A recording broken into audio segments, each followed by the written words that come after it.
আজ আমি আপনাদেরকে নিয়ে যাব গঙ্গার তীরবর্তী এলাকায় একটি প্রাচীনতম মন্দিরে, যেটি অবস্থিত হালিশহরে। নাম সিদ্ধেশ্বরী কালী মন্দির। সেই মন্দিরের ইতিহাস জানবো, মন্দিরে ভোগ প্রসাদের ব্যবস্থা আছে কিনা সেটাও জানবো। তা চলুন শুরু করি এই ভিডিও। হ্যালো বন্ধুরা, নিশ্চয়ই তোমরা খুব ভালো আছো, ভালো থাকো আর আমার ভিডিও দেখতে থাকো। আমি রয়েছি হালিশহরে কোথায় এসেছি? শ্রী শ্রী সিদ্ধেশ্বরী মা কালীমার কাছে। কালীমার এখানে এসেছি তোমাদেরকে দেখানোর জন্য। কালীমার এখানে কী আছে সেটা দেখাবো, কী করে আসবে সেটা জানাবো। চলো শুরু করি এই ভিডিও। হ্যাঁ, দেখছো এই যে সিদ্ধেশ্বরী মায়ের মন্দির। মন্দিরের ঠিক এই দিকটা হলো নৈহাটির দিক, আর এই দিকটা হলো কাঁচদাপাড়ার দিক, আর এই দিকটা হলো হালিশহরের দিক, মানে হালিশহর স্টেশনের দিক। হালিশহর স্টেশন থেকে তোমরা 10 টাকা টোটো ভাড়া করে চলে আসতে পারবে এই মোড়টায়।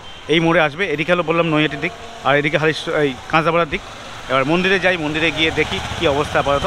আর বাজে 11টা 28 করি। খুব ভালো, আমি অনলাইন কিনেছিলাম, তোমরা অনলাইনে দেখতে পারো, আমার ডেসক্রিপশান বক্সে থাকবে। তা চলো দেখা যাক কী অবস্থা। এই যে মন্দিরের গেট থেকে ঢুকবো মন্দিরের ভেতরে। দেখছো নো পার্কিং জোন। এই যে মন্দিরের নাট মন্দির, মায়ের নাট মন্দির দেখতে পাচ্ছ। আর ঠিক সামনেই হলো গঙ্গার ভিউ। আগে মন্দিরটা দেখাই তোমাদেরকে। এই দেখো, এটা এদিকে আছে গঙ্গা, আর এই হলো মন্দির, মায়ের মন্দির। তো চলো দেখি মায়ের মন্দিরের। প্রথমেই আছে নাট মন্দির, আর একটা এরম ধরনের একটা তরুণ আছে। এবার ঢুকে মায়ের, মানে এখান থেকে দর্শন পাওয়া যাচ্ছে মায়ের। আমি দেখতে পাচ্ছি, তোমরা দেখতে পাচ্ছ না হয়তো। আমি ভেতরে গিয়ে তোমাদেরকে দেখাচ্ছি ভালো করে। আর মন্দিরে ঠিক ডান দিকটা চলে এসেছি। ডান দিকটা একটা দেখছো সুবিশাল অশ্বত্থ এবং বট গাছ রয়েছে।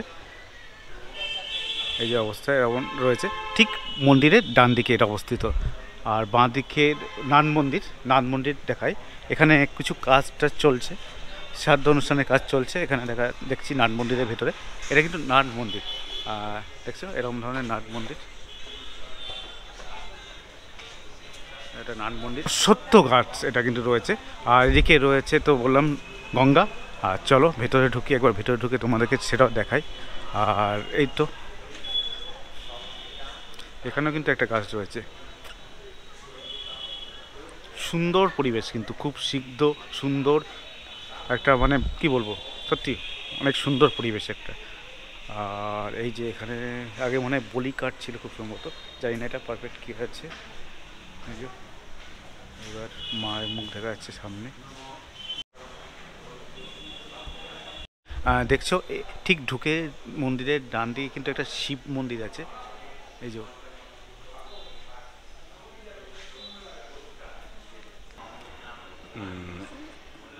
এটা হচ্ছে মা সিদ্ধেশ্বরী, হালিশহরের সিদ্ধেশ্বরী মন্দির। এখানে 3টে মা বিরাজ করছেন।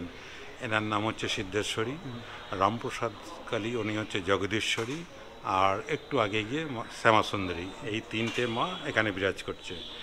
তা এই মা সিদ্ধেশ্বরী 1964 সালে চুরি হয়ে যায় আর কি। হওয়াতে 1998 সালে আবার নতুন করে সংস্কার হয় আর কি। ঠিক আছে, তখন থেকে এই মন্দিরে পুরো পুজো পাঠ হচ্ছে। এখানে প্রসাদ খাওয়ানো হয় একদিন, জানি কোন দিন প্রসাদ। এখানে প্রসাদ, হ্যাঁ, রোজই প্রসাদের ব্যবস্থা আছে। দেখছেন এইটাই হলো আদিম মা। সামনের ছবিটা হলো মায়ের প্রাচীনতম মূর্তির ছবি। এই মন্দিরের সঙ্গে জড়িত আছে সাবর্ণ রায়চৌধুরীদের কিছু ইতিহাস। তথ্য মতে সাবর্ণবট প্রিয় বিদ্যাধর রায়চৌধুরী এই গঙ্গায় স্নান করতে গিয়ে একটি কোষ্ঠী পাথর কুড়িয়ে পায়। স্বপ্নদৃষ্ট হয়ে অন্ধ ভাস্কর্যকে দিয়ে কোষ্ঠী পাথর থেকে তিনি নির্মাণ করেছিলেন কালী, শিব এবং শ্যামরায়ের।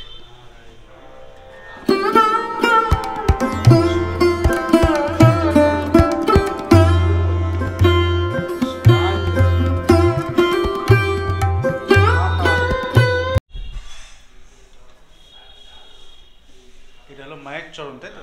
এটা হচ্ছে আদি চরণ।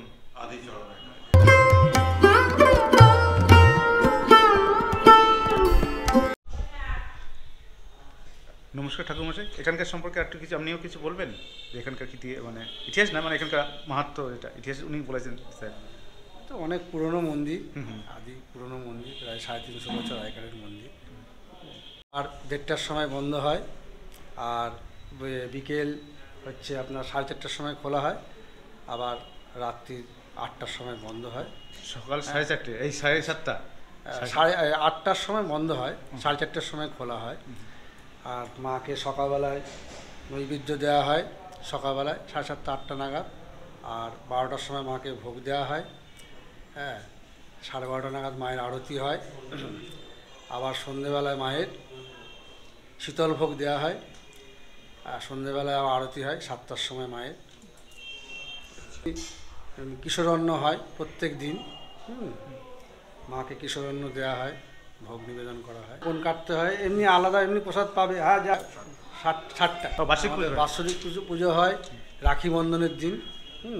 ওই দিন বাৎসরিক উৎসব হয়। হ্যাঁ, মায়ের এখানে মানে প্রত্যেককেই প্রসাদ, মানে পেট ভরে প্রসাদ দেওয়া হয়।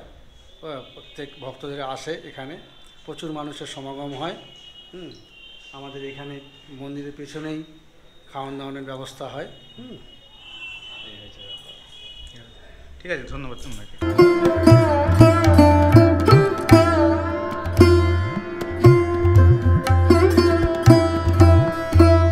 এখন রয়েছি মায়ের মন্দিরের গর্ভগৃহের সামনে। গর্ভগৃহটা দেখুন, খুব সুন্দর। মায়ের মুখটা তো দারুণ, মানে এটা মনে হচ্ছে মানে সত্যি মায়ের একটা আলাদা আভিজাত্য আছে। যাক, মায়ের চরণ রয়েছে, আদি চরণ দেখতে পাচ্ছ ঠিক মায়ের মূর্তির ঠিক নিচের দিকে। এটা হলো আদি। কিন্তু মায়ের দিকে তাকালে চোখ ফেরানো যায় না। আপনাদের কি মনে হচ্ছে? আমার তো খুব দারুণ মনে হচ্ছে। এখানে একটা আধ্যাত্মিক আলাদা পরিবেশ। পুরো মায়ের দিকে তাকিয়ে থাকলে আপনার সময় যে কখন কেটে যাবে আপনারা বুঝতেই পারবেন না।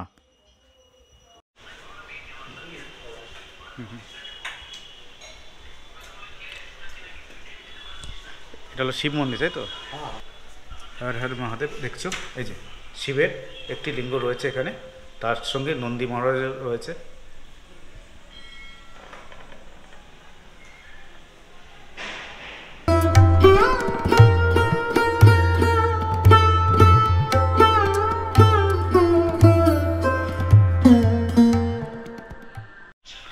এখানে হলো বলি দেওয়া হয়, আখ, চাল কুমড়ো, কলা, এইসব বলি হয় কিন্তু এখানে। ঠিক আছে, বিশেষ বিশেষ অনুষ্ঠানে সেটাই হয় এখানে। এই হলো ব্যাপার। আর নাট মন্দিরটা দেখালাম, এখানে শ্রাদ্ধ অনুষ্ঠানও চলে নাট মন্দিরে। দেখুন তো, এখন মায়ের মন্দিরে রয়েছে। মায়ের মন্দিরে কিন্তু প্রসাদের ব্যবস্থা প্রতিদিনই আছে। প্রতিদিন সকাল 10টার মধ্যে আসলে, দাদা আপনার কাছ থেকে কোন কাছ থেকে হতো নাকি? সে আমি মানে যা ঠাকুর কোনো 10টার মধ্যে লোক থাকলেই কমিটির লোক থাকলেই হবে। লাগবে হলো মাত্র 60 টাকা, তাই তো? 60 টাকা পাবে। ঠিক আছে, আর 1:30 এই 12:30টার সময় সেই ভোগ প্রসাদ তোমরা পাবে। ঠিক আছে, এই হলো ব্যাপার। মন্দির থেকে বেরিয়ে হলো গঙ্গার ঘাট। সেই গঙ্গার ঘাটে যাচ্ছি, তোমাদেরকে গঙ্গার ঘাটটাও দর্শন করাচ্ছি। আর এই গঙ্গার ঘাটে কিন্তু আমি একটা ইতিহাস শুনেছিলাম, এটা ঠিক কিনা জানি না। যাক, এদের কাছে জিজ্ঞেস করলাম, পেলাম না। যাক, আমি তোমাদের কাছে বলে দিচ্ছি এটা কি হয়েছিল। হয়েছিল নাকি, একজন কোনো ভদ্রমহিলা সকালবেলা এখানে বাসন মাজছিল। একজন কেউ এসছিল, সে বলছে এখানে নোংরা করছো ঘাটটা কিন্তু নোংরা করো না। সে বলল এটা বাবা নোংরা হবে না, ঠিক দেখো পরিষ্কার হয়ে যাবে। সে যখন চান করতে গেছে, চান করে উঠে ডুব দিয়ে উঠে দেখে আর কেউ নেই, একদম পরিষ্কার ঘাট। ঠিক আছে, এই হলো আমি শুনেছিলাম। এটা ঠিক কিনা আমি জানি না, তোমরা বলতে পারবে। ঠিক আছে, সেই গঙ্গার ঘাট এই যে।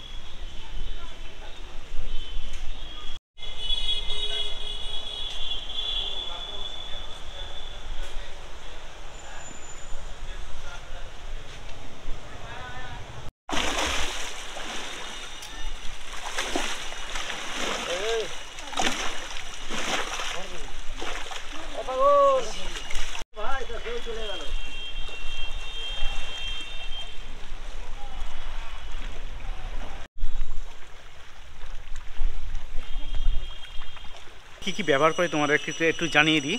আমি হলো বোটের হেডফোন ব্যবহার করছি, বোটেরই হ্যান্ড ওয়াশ ব্যবহার করছি, আর বয়ার মাইক ব্যবহার করছি, আর গোপ্রো ক্যামেরা ব্যবহার করছি, আর গরিলা টাইপড ব্যবহার করছি। সব লিঙ্ক থাকবে, দেখে নিতে পারো।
ভোগ আরতি হয়ে গেছে, দেখছো এখানে প্রসাদ রয়েছে। এই প্রসাদটা কিন্তু সবার জন্য, আর যারা কুপন কাটবে তাদের জন্য কিন্তু পার্সেল আলাদা রয়েছে, 60 টাকা করে নেয় এবং 10টার মধ্যে কিন্তু এসে আপনাদের কুপন কাটতে হবে। কিন্তু কুপন কাটা যাবে না বলে দিয়েছে, আপনারা এসে 10টার মধ্যে কুপন কাটবেন টাকা দিয়ে, তাহলে আপনারা ভোগ পেয়ে যাবেন 12:30টার মধ্যে।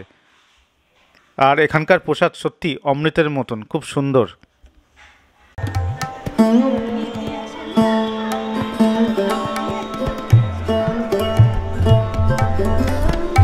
দেখলে প্রসাদ পেয়ে গেছি, এটা 10টার মধ্যে আসলে কিন্তু আমরা ভোগ প্রসাদ পুরো পারফেক্ট পেয়ে যেতাম, কিন্তু 10টার পরে এসেছি, সেই জন্য জাস্ট এই প্রসাদটা পেয়েছি, এখন খাবো।